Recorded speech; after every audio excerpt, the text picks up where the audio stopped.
Boa tarde.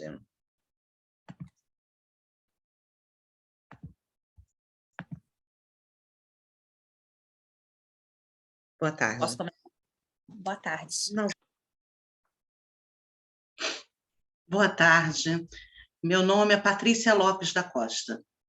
A Fúria dos Modernistas é uma dramaturgia que foi contemplada pelo edital Cultura Inclusiva do Estado do Rio de Janeiro. É o primeiro edital que foi criado para os artistas portadores de deficiência física.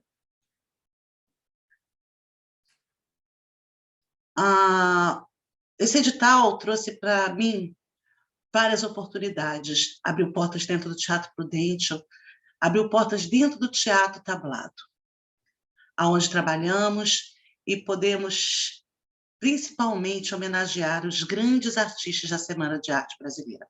E isso não seria possível a Semana de Arte Moderna. E isso não seria possível se não fosse esse edital que nos levou a tantos desdobramentos maravilhosos e a essa homenagem tão divina à percussora da Semana de Arte Moderna, Anita Malfatti. Assim como eu, também portadora de deficiência física. Olá. Ao meu lado estará Mariana Rodrigues, atriz. E vamos ler. Vamos fazer uma leitura dramatizada desse texto que nos diz tanto.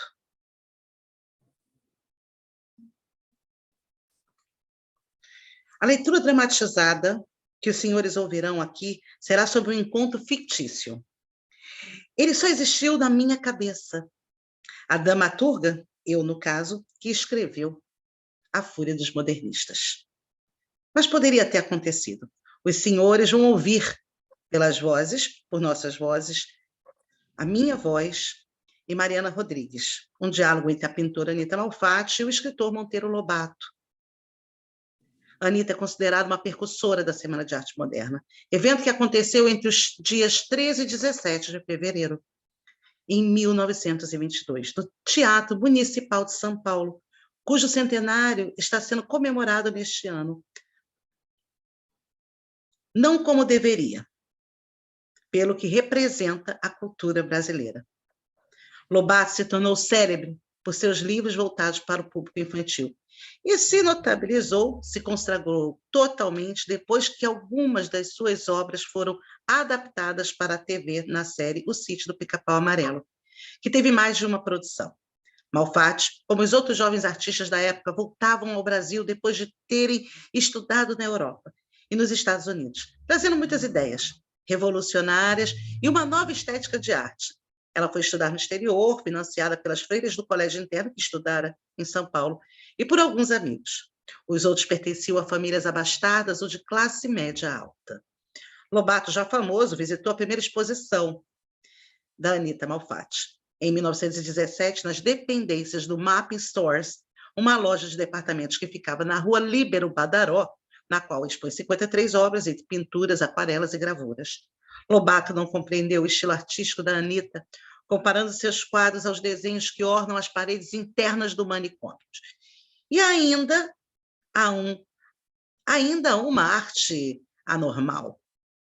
Em 20 de dezembro de 1917, Monteiro publicou no jornal O Estado de São Paulo um artigo a que deu o título de A propósito da exposição Malfatti, no qual escreveu uma crítica ferina à artista e à sua arte, chegando a ser muito deselegante, agressivo, cruel mesmo.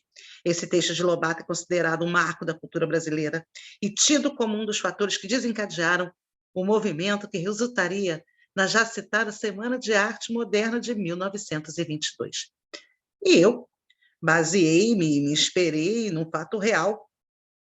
Pensei logo numa conversa em que a Anita, muito irritada e ofendida, iria tirar satisfação com o escritor, representando a ira de todos os modernistas, em quaisquer modalidades artísticas. Com a palavra, Mariana, vamos ao texto. Vamos. Boa noite, senhor Monteiro Lobato. Preciso falar com o senhor. Aliás, penso que vomitar seria a palavra mais apropriada para esse momento.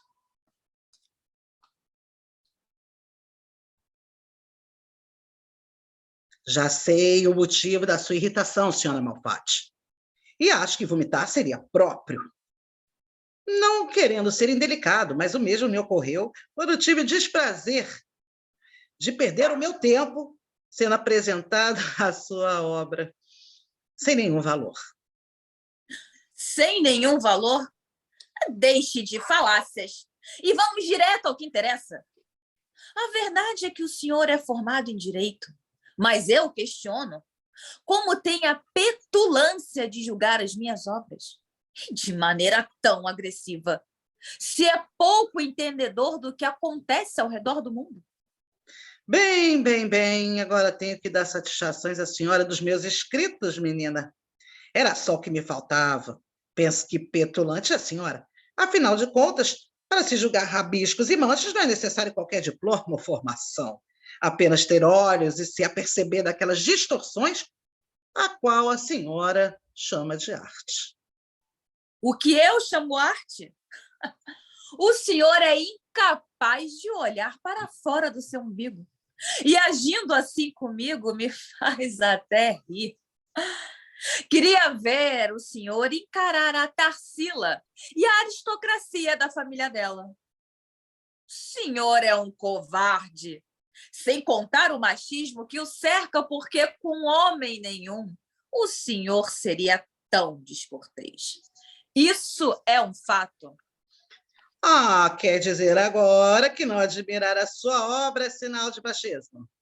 Aliás, ismos são o que nos tentam fazer engolir aqui no Brasil.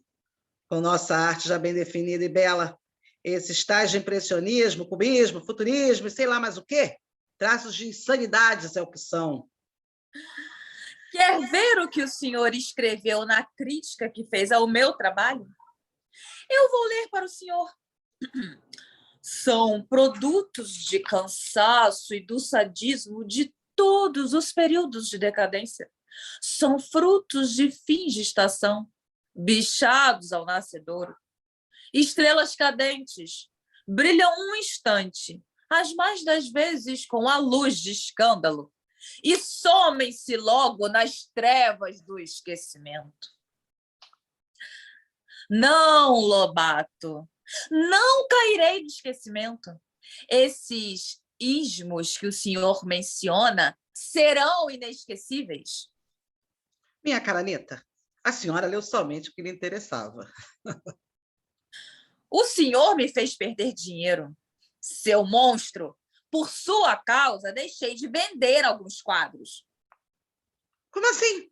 Se eu reconheci em você talento, ouça só o que escrevi naquela crítica. E tivéssemos na senhora Malfatti apenas uma moça que pinta, como há centenas por aí, sem denunciar centelhas de talentos, calar-nos-íamos, ou talvez lhe dessemos meia dúzia desses adjetivos bombons que a crítica aguçada, açucarada, tem sempre à mão em se tratando de moças. O senhor sabe muito bem do que falo. Pare com esse seu comportamento. Saia do sítio do Pica-Pau Amarelo. De certo que estar mergulhado nesse universo é mais fácil. No entanto, precisa entender um pouco mais de artes antes de julgá-las. Se bem que nem se o senhor entrasse na cabeça de Michelangelo, entenderia de arte. Lá no sítio, menina, são menos agressivos que você. É muito diferente dos manicômios, é que deve estar acostumada a usar como estúdios e ateliês. E mais essa. Não basta ter meus problemas, os que me atravessam o corpo, a minha deficiência física. Tenho agora que me defender de um homem grotesco como o senhor? A vontade que tenho é de pintar-lhe com os meus pincéis um belo bigode de Dali. Ficaria bem. Quem sabe não ficaria mais excêntrico e conquistador? Melhor que seu estilo opaco. A senhora não sabe o que é grotesco ou mau gosto. Aliás, se o soubesse, mudaria de atividade, de prática, de modos. O senhor fará sucesso por sua literatura infantil, é verdade. Afinal de contas, Pedrinho e Narizinho conseguem disfarçar bem essa sua arrogância e maldade, entre outras anomalias. Loucos são todos. Devaneios daquele Picasso e sua malta, de cuja fonte a senhora também bebe, né? Vim com a intenção de mandar o senhor para a puta que o pariu. Mas essa porra de palavrão em teatro só entra na moda mais tarde. Eu prefiro essa fonte de devaneios a beber das fontes em que o senhor bebe, as quais embruteceram. Pronto, lá vem a senhora querendo argumentar com modismos. De volta à maldição dos ismos. Ora, que respeite meus cabelos brancos e minhas letras. Afinal, quantos livros a senhora já escreveu? Quantas crônicas? Apenas sabe agitar os pincéis em riste e produzir manchas em telas, como as que saem de sua boca. O senhor é o inofensivo mais nocivo que conheci. É um estúpido. Senhora Anita, a senhora que era um conselho de amigo, deveria era se limitar às agulhas e às costuras, que são coisas para as mulheres. E aí seguimos aqui, Mariana, machista, eu, bem ao menos minha mulher tem um homem ao lado. Sim, tá. Ah, pronto. Essa imbecilidade não muda. Nem mudará. A mulher solteira sempre pagando o preço por querer ser só. Viva Gertrude Stein! Afinal, nós, mulheres, temos o direito de não querer ter por companhia um homem para nos dar afeto ou prazer. Ainda mais um como você, né? É óbvio que ele não entenderá o fio dessa conversa. Eu, Anita Malfatti, seria esturricada em uma fogueira. Viraria um belo torresmo se ele soubesse. Meu Deus do céu. Mas tudo isso devido só a uma crítica à expressão da verdade? Sim, a senhora odeia a verdade, não é o meu problema. Senhora Anita, a senhora está ficando louca, perdendo um pouco do resto de juízo, que ainda conseguiu armazenar nessa sua cabecinha destrambelhada. O senhor quer mesmo saber? Sim, me agradaria. Me agradaria.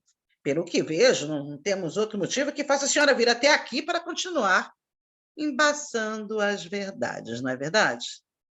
Ah, existem muitos, mas o povo vai demorar para acordar.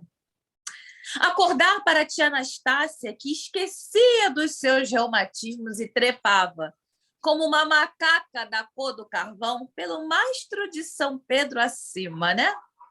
Exato, perfeita figura metafórica, límpida e perfeitamente próxima à realidade. Aliás, como a arte deve ser, como a bela arte de Almeida Júnior, por exemplo. O senhor defende com suas frases piegas como um homem do seu tempo. Mas não seja tão previsível com seu pintor nacionalista, apesar da beleza de suas telas. Ora, bolas, não tenho que dar satisfação das minhas obras e também não tenho como não ser um homem do meu tempo. Os anacronismos e todos os ismos deixo por conta sua e da sua cabeça vazia, cheia de vento. O que a senhora chama de pieguice, eu chamo de purismo. Claro que não, senhor Lobato. Lobo do mato. Ou melhor seria capitão do mato? Todos combinam com o senhor. Mas, afinal de contas, me responda, aonde a senhora deseja chegar? Existem muitos lugares, mas o senhor deveria preferir o mesmo onde habita a Ku Klux Klan, lá nos Estados Unidos. A senhora tem essa mania de ficar andando em círculos. Não chegará a lugar nenhum, menina. Na verdade, da mesma forma como a sua arte, completamente perdida. Antes perdida a ser racista. E não diga que não é, porque foi o senhor mesmo quem disse isto sobre o Brasil. País de mestiços onde branco não tem força para organizar uma Ku Klux Klan. É país perdido para altos destinos. Um dia ainda se fará justiça Ku Klux Klan. Se tivéssemos aí uma defesa dessa ordem que mantém o negro em seu lugar, estaríamos hoje livres da peste da imprensa carioca. Mulatinho fazendo o jogo do galego. E sempre demolidor, porque a mestiçagem do negro destrói a capacidade construtiva. E ainda tem a ousadia de chamar Machado de Assis de mulatinho. Olha, isso vai dar cadeia lá na frente, hein? Mas quanta incompetência. Sim, sim. Mais fácil para o senhor me chamar de incompetente a aceitar que sua obra está ligada às mais ácidas devoções à humilhação da carne negra. Que o diga a senhora Anastácia. Ué, mas se ela é negra, o que eu posso fazer? Racismo seria negar a origem estética e conceitual da Anastácia, circunscrita às limitações inerentes à sua raça. Queria mesmo ver você enfrentar um herói como o Martin Luther King. Agora, diga-me uma coisa. Antes de vir aqui, o que a senhora fez? O que foi que tomou ou em que líquido dissolveu o seu cérebro e a sua consciência, senhora Malfatti? Eu me encontrei com a Patrícia Galvão, a Pagu. Conhece? Ela estava traduzindo uma obra do Ionesco, um texto de teatro. Chamava-se O Rinoceronte. Na peça, as pessoas se transformavam nesses animais com toda a brutalidade deles. E sinto que eu estou me transformando num deles também. A vontade que eu tenho de passar por cima do senhor é imensa. Esmagar a sua carne branca e preconceituosa. Como é que é? Ionesco. Que é esse aí? O que escreve? Já sei. Mais um dessa corda de insanos. Penso que a senhora está passando dos limites, hein? Não há limites para a arte. Algo que o senhor não entende. Limites para nomes como Pablo Picasso? Limites para Tarsila do Amaral, de Cavalcante, Mário de Andrade? O senhor está por fora do que virá daqui a pouco, num futuro não muito distante. Serão nomes eternizados, farão parte da identidade artística e cultural deste país. Infelizmente, o seu também, não é? Fala do futuro, temo por ele. Se estiver em mãos como as suas, com cérebros como os seus, não sei não. O futuro estará perdido se a arte se reduzir a formas sem sentidos como a da senhora, como as que a senhora pinta. Homens como o senhor temem mesmo o futuro. São engessados, são robôs, praticamente pensam e agem como gado num cercadinho. Homens como eu é que garantem um futuro seguro, moça. Limpo e claro para o Brasil, embranquecido em ideias. Falou o príncipe nórdico, o próprio Hamlet manifestado. Homens como o senhor têm uma tendência ao autoritarismo, embranquecendo de todas as formas, né, senhor Ku Klux Klan? Pois saiba que todos os modernistas vão preferir a distância do seu nefelibato. Sabe o que significa essa palavra? Gente que vive pisando no ar, com os pés nas nuvens. Não, não. Não precisa me agradecer pela aula, que isso. O senhor e seu estilo shakespeariano tirano. Quer saber uma coisa? A sorte, por enquanto, são os seus negócios, herdados da sua família, mas que também não vão durar para sempre. Engraçado, me chama de shakespeariano como se fosse insultar-me. Fala de um modernismo decadente, deturpador da realidade, desencaminhador da juventude. O mesmo crime de Sócrates. Olha, cuida, para que a senhora não receba a mesma pena que ele recebeu, hein? O senhor, como sempre, não entende nada. Quando eu chamo de shakespeariano, não estou me referindo ao estilo, mas sim ao comportamento dos tiranos desenhados por ele. Porque de Shakespeare, o senhor não tem nada. Eu não seria tão cruel assim com o maior dramaturgo de todos os tempos. Mas vou lhe dizer uma coisa. Ele entendia bem de golpes. Disso ele entendia. Por meio dos seus personagens, parecia profetizar em suas obras o Brasil do futuro. A senhora nada sabe, menininha arrogante. Sou grande como país e modesto também. E fique sabendo que mesmo após eu ter morrido, minha obra vai permanecer, reinando soberana, enquanto a sua, de tão efêmera que é, passará, vai sumir no espaço, como uma bolha de sabão. Ploft! Homens como o senhor não entendem nada de Brasil. O senhor nem desconfia que a sua obra será cantada por um negro, conhecido internacionalmente, e que será membro da Academia Brasileira de Letras, um imortal. Isso até me faz rir, olha só. Marmelada de banana, bananada de goiaba, goiabada de marmelo, sítio do pica-pau amarelo. A senhora está delirando, louca como aquela Dona Maria lá de Portugal. Eu não deliro porra nenhuma. Acredito nessa loucura que é o Brasil. Acredito nessa pátria de brancos, negros, indígenas, estrangeiros, católicos, macumbeiros, judeus. Homens, homens, homens, mulheres, mulheres, mulheres, mulheres, homens. Adorada Terra Brasilis, diferenciada, onde tudo cabe, embaixo das palmeiras onde canta o sabiá.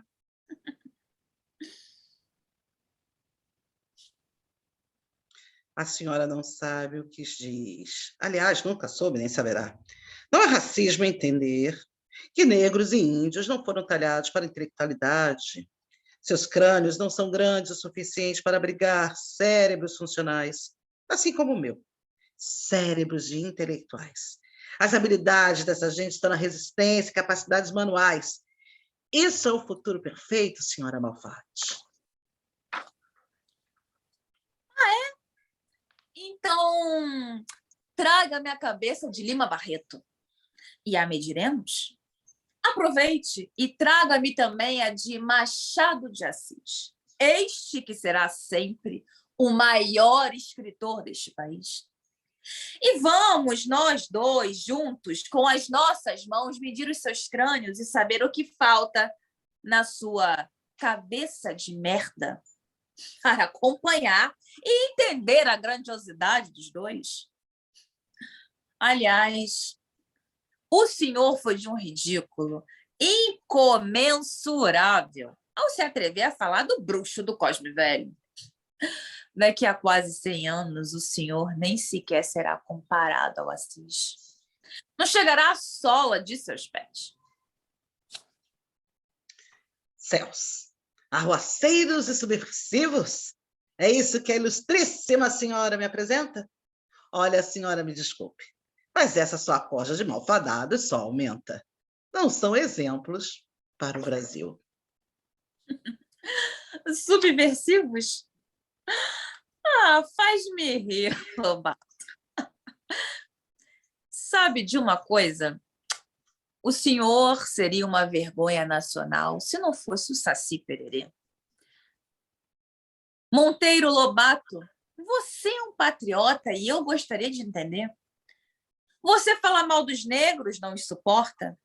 E o que faz com caipira? Como pinta o Jeca Tatu? Você não sabe de nada. Não imagina que esses ainda hão de construir grandes metrópoles.